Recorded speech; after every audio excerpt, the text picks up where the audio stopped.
Good morning, everyone. My name is MightyStream, and I'm going to do your spiritual principle day in a meditation. I hope you're having a beautiful morning.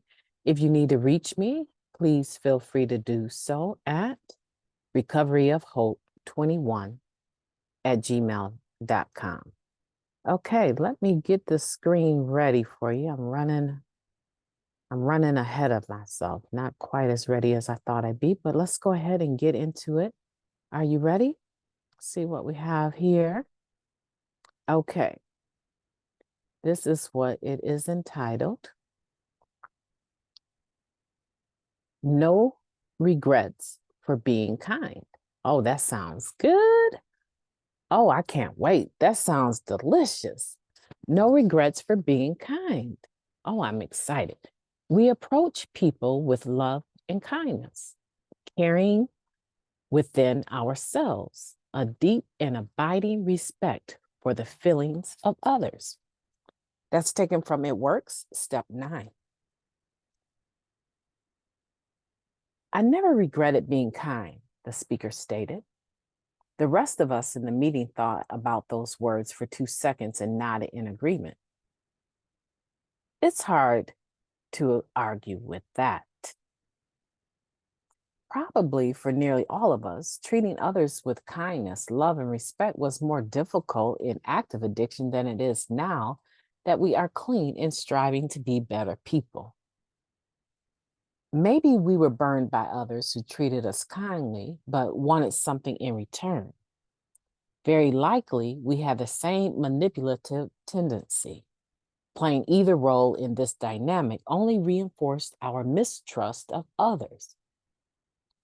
If we were up to no good, then so was everyone else. Working steps 4 through 9 is a reality check on our past behavior. By the time we get to the amends process, we're prepared to face the hurt we've caused other people, mostly through our selfishness and carelessness. We witness the results of our manipulation, our disregard for the feelings of our loved ones, and the damaging ways we treated ourselves. The speaker went on. Treating others with kindness is like an ounce of prevention for our chronic condition of addiction. It lowers our risk of doing or saying something we'll regret. And it has the added benefit that we won't have to make as many amends.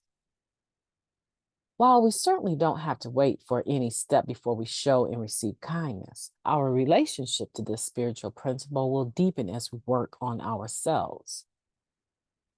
We learn to be more thoughtful about the words we use. We no longer use people to get what we want. Although we cannot completely prevent hurting or disappointing other people or stop them from being angry with us, we don't want to make the same mistakes. Through our commitment to recovery, we develop a genuine respect for others and maybe a little belief in humankind as a whole. No regrets there either.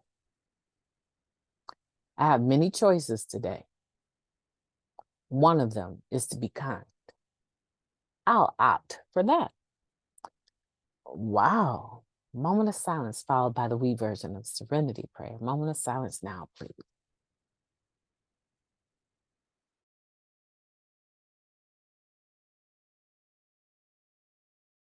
God, grant us the serenity to accept the things we cannot change, the courage to change the things that we can, and the wisdom to know the difference. Just for today, please and thank you. Powerful affirmation. I just did a podcast on the Just for Today, and I was talking about the law of reciprocity, and I was talking about we are not responsible to give back what was not freely and gratefully given to us. We're not responsible to mimic ill will. However, in doing service, we should have a spirit of goodwill. And this nails it. This really, I feel like I hit it on the head with this one because it is really talking about how some of us were taken advantage of, in other words, right? It admits that most of us treat others with kindness, love, and respect more, or we do it better. We're more apt to do it now that we're not using than when we were using, because when we were using, everything was about dog eat dog. It was uh, an act of manipulation most of the time, how to get what we wanted when we wanted it. And there are many times that we fell victim to someone else's manipulation, but because we were already manipulating, how could you complain about that? I mean, you today, me tomorrow, right? So it talks about that we don't have to be like that anymore. This member here is sharing that showing kindness was like an ounce of prevention, meaning that law of reciprocity would come back quickly oftentimes because now they're not living with regret about how they treated people. Have you ever been around someone that when they get the news of someone they've been like a family member and they get the news that their family member, right? I'm saying, have you ever been around a person who got some news about a family member that passed away and the relationship at that time was not okay? Or have you ever been in that situation where someone passed away that you love and you care for, but at the time of their passing, your relationship was not okay? It may not have been okay because of them, but more than likely, if you're an addict like me in recovery, if the relationship was not okay or it turned not okay during my active addiction, it had a lot more to do with me. And they just were like, oh, okay, so I'm on your 8th step and your 9th step, that's fine, but I'm still not dealing with you. And they pass away. And you are hit with the fact that there just was not enough time to make that right. Here's the caveat of being in recovery. We get a chance to choose how we treat people.